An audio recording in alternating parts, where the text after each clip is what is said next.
Poem number 5, a lament by P B. Shelley. Lament माने रोना या विलाप करना या शोक व्यक्त करना। पी.बी. शेली अपनी इस कविता में अपने दिल के शोक को, दर्द को व्यक्त कर रहे हैं। पी.बी. शेली का पूरा नाम है पर्सी बी.सी. शेली। पी.बी. शेली का जन्म 1792 ईस्वी में इंग्लैंड में एक जमींदार परिवार में हुआ था। अपने 7 भाइयों और बहनों में पी.बी. शेली सबसे बड़े थे। जब वे स्कूल में पढ़ रहे थे तो एक पंपलेट प्रकाशित किए, द नेसेसिटी ऑफ एथिज्म, जिसके कारण पी.बी. शेली को स्कूल से निकाल दिया गया। पी.बी. शेली का जीवन यद्यपि बहुत ही छोटा था, वो केवल 30 सालों तक जीवित थे और वे अपनी छोटी सी जहाज में बैठ करके जा रहे थे। अचानक समुद्र में तूफान आ गया और इटली के पास इनका जहाज डूब गया और उसमें डूब करके 30 साल की उम्र में 1822 ईस्वी में पी.बी. शेली की दुखद मौत हो गई। यद्यपि वे केवल 30 सालों तक ही जीवित थे, लेकिन उनकी तमाम कविताएं स्कूलों, कॉलेजों, डिग्री कॉलेजों और यूनिवर्सिटियों में पढ़ी और पढ़ाई जाती हैं। इसमें प्रमुख कविताएं हैं ode to the skylark, ode to the west wind, ode to cloud, Alastor, Adonis, the triumph of life, the revolt of Islam आदि कविताएं हैं जो बड़े क्लासों में पढ़ाई जाती हैं। पी.बी. शेली रोमांटिक लिटरेचर के प्रमुख स्तंभ हैं।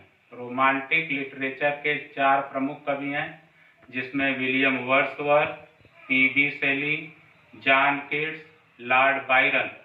और पी.बी. शेली जॉन कीट्स और लॉर्ड बायरन के बहुत ही परम मित्र हुआ करते थे। जो इनकी यह छोटी सी कविता है ए लैमेंट, इसमें छोटे छोटे 2 stanza.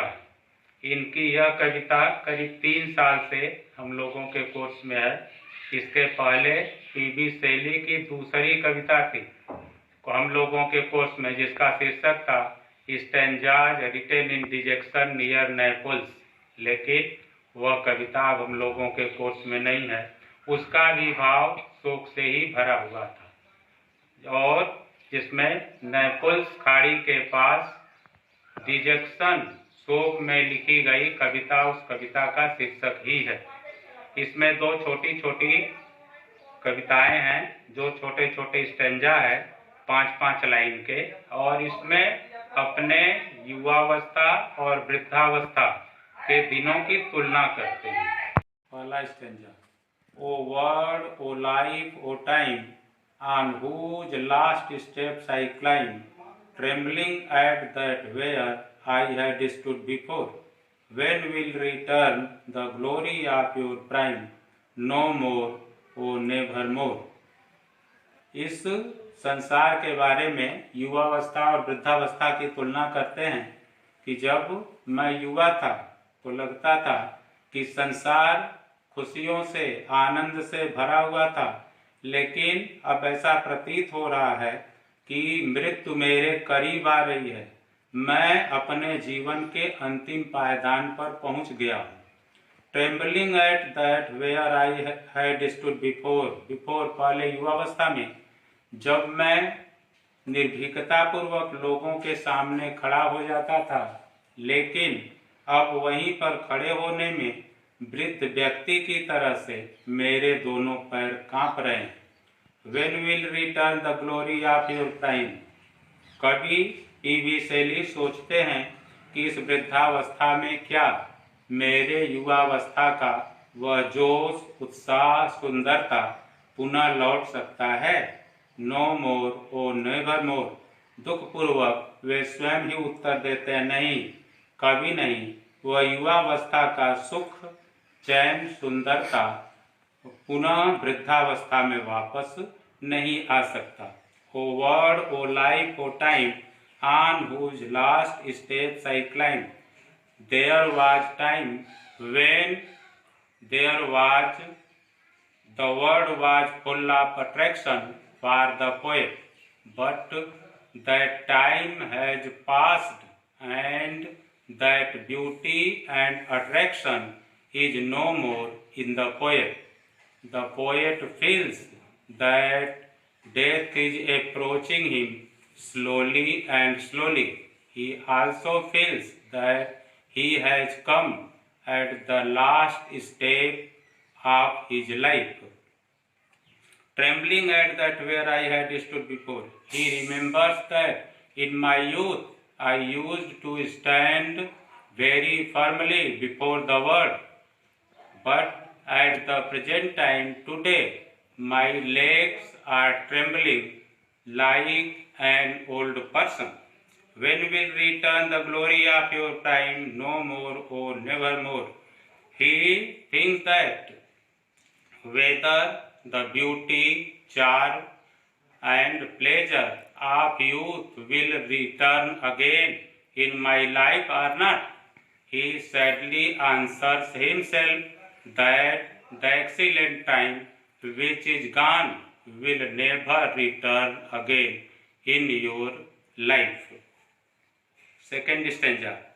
Out of the day and night a joy has taken flight. Fresh spring and summer and winter hoar move my faint heart with grief, but with delight no more, oh never more.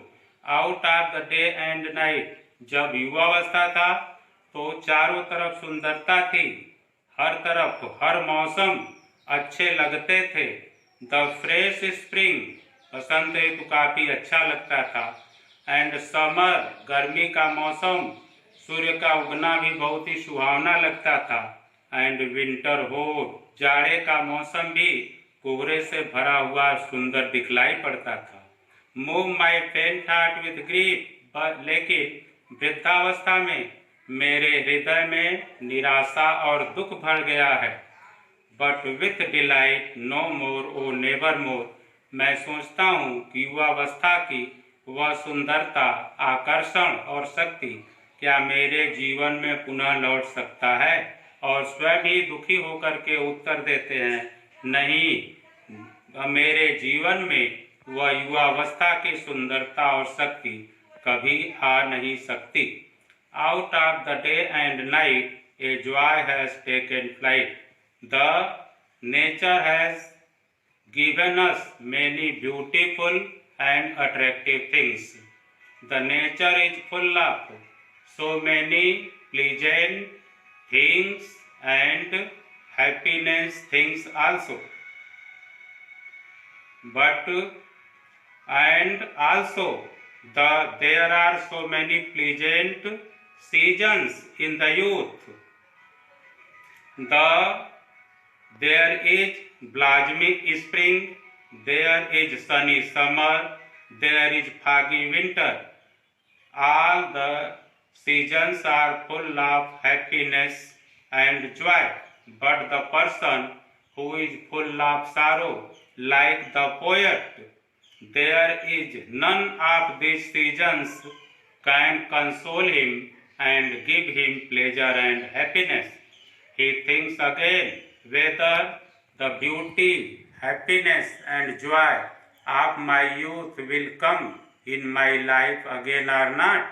He sadly answers himself that the excellent time which is gone will never come again in your life.